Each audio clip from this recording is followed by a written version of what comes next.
भगोड़ी से ये उम्मीद नहीं थी कि वो ऐसा कुछ करेगी, पर आपने हमेशा से ध्यान दिया होगा। नहीं दिया तो अब दीजिएगा।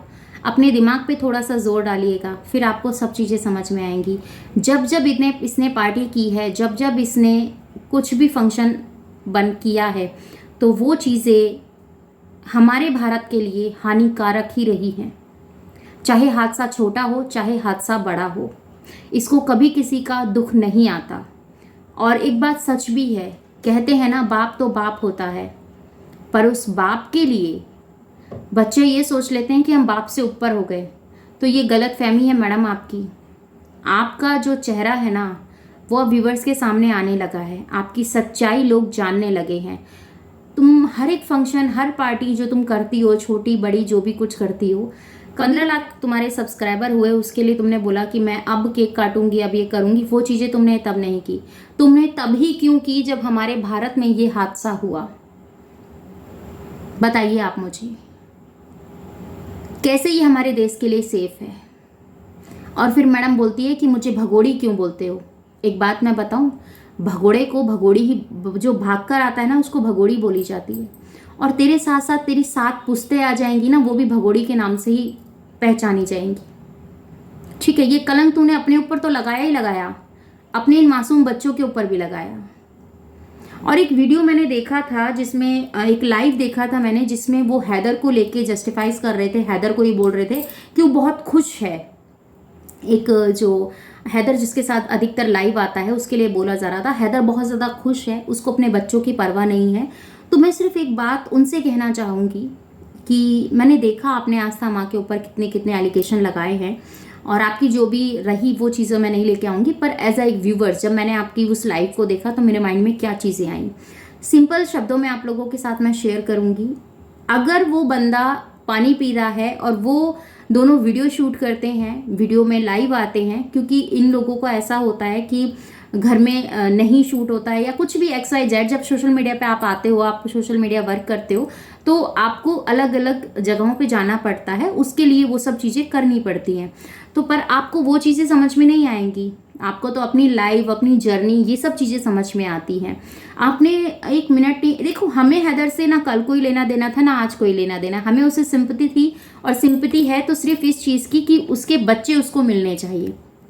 ठीक है, सिर्फ इसकी हमें सिंपैथी थी, क्योंकि वो बच्चे यहाँ इसलिए नहीं रहने चाहिए क्योंकि ना तो यहाँ पे उनकी पढ़ाई हो रही है और उनकी पढ़ाई का बहुत ज़्यादा लॉस हो रहा है, पहली चीज़। दूसरी चीज़, यहाँ पर जो प्यार, जो ममता वो डिजर्व करते हैं, वो उनको नहीं मिल रही है। अब अगर कोई, एक बात बताओ, अगर 6-7 बच्चे खड़े हैं और उनको 4-5 बच्चों को कुछ देना है, अदर किसी को भी अगर आपको कुछ देना है तो आप उनको भी दे दोगे ना। तो ठीक उस तरीके से उसको ट्रीट किया जा रहा है, उनके बच्चों को। और आपको ये चीज़ें समझ में नहीं आती है क्या? हमारी जो लड़ाई है, हमारा सिर्फ जो भी हम कहते हैं, जो भी हम अपनी बातों को रखते हैं, जो उसने हमारे भारत के साथ किया है, हम उस चीज़ को ना कल बर्दाश्त कर सकते हैं, ना आज बर्दाश्त कर सकते हैं। अब लोग कहते हैं कि मैंने किसी का क्या बिगाड़ा है, वो बार बार यही बात बोलती है ना, मैंने किसी का क्या बिगाड़ा है। मैं सिंपल शब्दों में तुम्हारे साथ ये चीज़ें शेयर करती हूँ। अगर तुम मेरी इस वीडियो को देख रही हो, तुम अपने आप को सजा धजा कर अपनी लाइफ में आकर बैठती हो, नो डाउट कि तुम उस चीज़ को करती हो, अपने काम को कर रही हो, ठीक है, हम उस चीज़ को नहीं लेके जा रहे हैं। पर कम से कम जो तुम्हारे साथ तुम्हारी जेठानी, तुम्हारी सास, तुम्हारी चाची सास और तुम्हारा जो लप्पू आके बैठ जाता है, इतना तो थोड़ा बहुत ध्यान होगा ना कि जब बच्चों को लेके आ रहे हो, उसकी जो छोटी सी बच्ची है जिसका नाम राधा है, उसको लेके आ रहे हो, फटी हुई बनियान है, और ठीक से तुम ये चीज़ें नहीं देख रहे हो कि ये सोशल मीडिया पे क्या मैसेज जा रहा है बच्चियों को लेकर, हैं?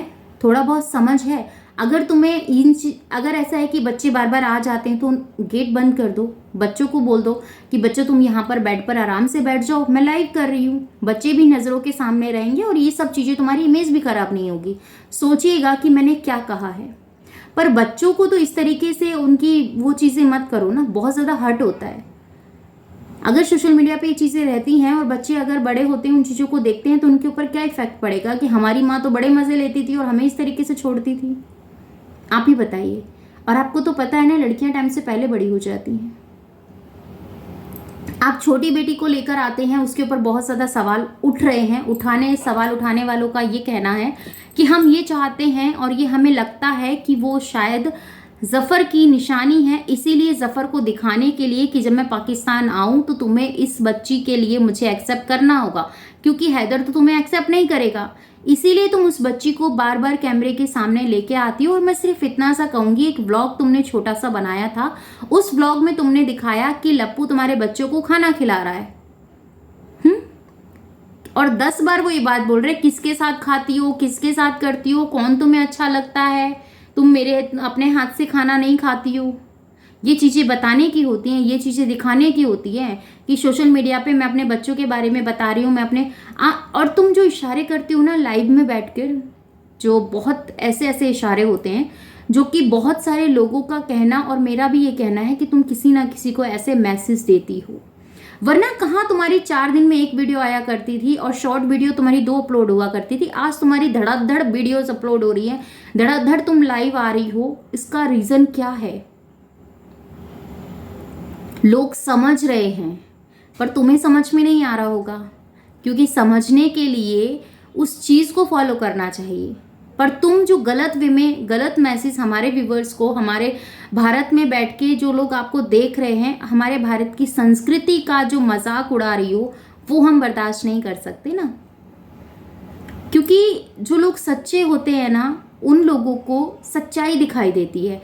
और जो लोग इस वे में लेके बैठे होते हैं कि फलाने ने ऐसा कर दिया, फलाने ने ऐसा कर दिया, ढिमके ने वो कर दिया, फलाना वो कर दिया। और मैं हमेशा से जो भी चीज़ें आपको कह रही हूँ ना, ये सारी वीडियोस उसके चैनल पर पड़ी हैं। मैं विद प्रूफ बात करती हूँ। ऐसा नहीं है कि मैं नॉर्मली आप लोगों के सामने आके कैमरे पे सिर्फ बोलना स्टार्ट कर देती हूँ, नहीं।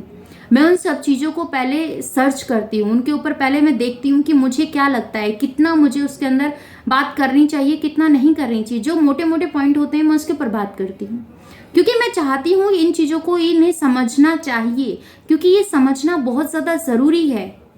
सोशल मीडिया पे मैसेज ऐसा कौन सा तुम्हारा मैसेज आ रहा है जिससे लोग देखें और अच्छे से ये चीज़ें सोचें कि हाँ चलो इसने आज ये मैसेज दिया है, बहुत अच्छा है।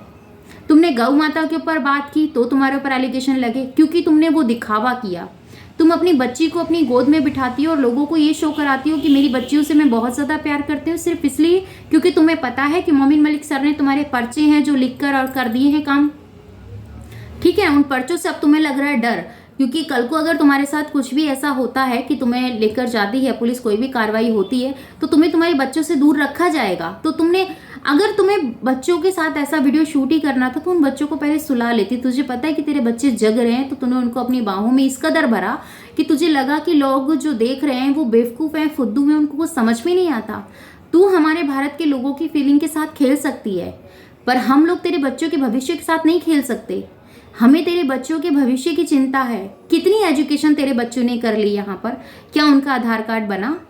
क्या उनको स्कूल मिला जिस स्कूल में उन्हें एडमिशन मिला हो? बता मुझे। कुछ कर पाई तू? खिलाना पिलाना उड़ाना, यही सब चीजें बच्चों को भविष्य नहीं बनाती हैं। ट्यूशन में 1 घंटा बैठने से बच्चों को वो चीजें रियलाइज नहीं होती हैं कि क्या चीजें सही हैं क्या गलत हैं। नो डाउट कि तुम्हारा बड़ा वाला बेटा समझदार नहीं है, वो पढ़ाई को बहुत जल्दी कैप्चर कर सकता है, बट उसके जो भविष्य का लॉस हो रहा है उसका जिम्मेदार कौन है? जो लप्पू ये बोलता है बार बार कि मेरे पास वो सारी चीजें हैं, मैं वो कर सकता हूं। अगर वो सब चीजें कर सकता है लप्पू, सिर्फ इतना सा देर से सवाल पूछना चाहती हूं कि तेरे पास एक भगोड़ी 4 बच्चे और तेरे माँ बाप, तेरी बहन, तेरा भाई, इतना फैमिली, इसीलिए मैं बोल रही हूँ क्योंकि ये बच्चे तेरी पर जिम्मेदारी हैं सब। अगर कल को ये चैनल बंद होता है भगोड़ी का, तो उनकी जिम्मेदारी कौन उठाएगा और तू कैसे उठाएगा? सोशल मीडिया पे बैठ के एक दूसरे की नकल उतारना, किसी के बारे में गलत बोलना। जो इंसान एक एजुकेटेड है, पढ़ा लिखा है और अपने काम में माहिर है, तुम उसकी नकल उतारते हो, उसके अपशब्द बोलते हो, उसको आस्था माँ के लिए तुमने क्या नहीं करवाया? वो सारी चीजें लोगों को समझ में आ रही हैं कि तुम कितने गेम प्लान करती हो, उन चीज़ों को किस तरीके से वो करती हो। क्योंकि तुमने हर तरह से पैतरा अपनाने की कोशिश की, वो चीज़ें नहीं हो पाई, तो तुमने आस्था माँ को ब्लेम करना शुरू कर दिया। जो तुम्हारे अगेंस्ट आके खड़े होते हैं उनको तुम जाकर उल्टा सीधा बुलवाना शुरू कर देती हो। क्यों? हमारे देश में इतना कुछ हो रहा है, हम उस चीज़ को नहीं डाइजेस्ट कर पा रहे हैं। हम दिन रात दुआएं मांगते हैं कि परमात्मा सब लोग ठीक रहे हमारे भारत में, पर नहीं। जब भी तुम जश्न मनाती हो, जब भी तुम कुछ करती हो, तो हमारे देश में उसका नुकसान भुगतना पड़ता है। आखिर ऐसा क्यों हो रहा है? ये मेरे साथ साथ बहुत सारे लोगों का सवाल है। अगर दे सकती हो तो इसका जवाब दो। हम पूछना चाहते हैं तुमसे, हम पूछ रहे हैं, हमें जवाब चाहिए तुमसे। क्या बोलते हो आप सब? क्या लगता है आप लोगों को? मुझे कमेंट में बताओ। क्या ये हमारे पूछे गए सवालों का जवाब देगी? और आपको क्या लगता है? आपने पूरा वीडियो देखा, इस वीडियो को देखने के बाद आपके माइंड में क्या चीजें आ रही हैं उसको कमेंट सेक्शन में लिख दीजिए और मैं आपके कमेंट्स रीड करूंगी। मिलती हूँ आपसे अपनी नेक्स्ट वीडियो में। अपना और अपनों का ख्याल रखिएगा, दुआ में मुझे याद कीजिएगा। जय श्री कृष्णा, राधे राधे। चैनल पे नए हैं तो प्लीज चैनल सब्सक्राइब कर लीजिएगा, बेल आइकन ऑल पे क्लिक कर दीजिएगा।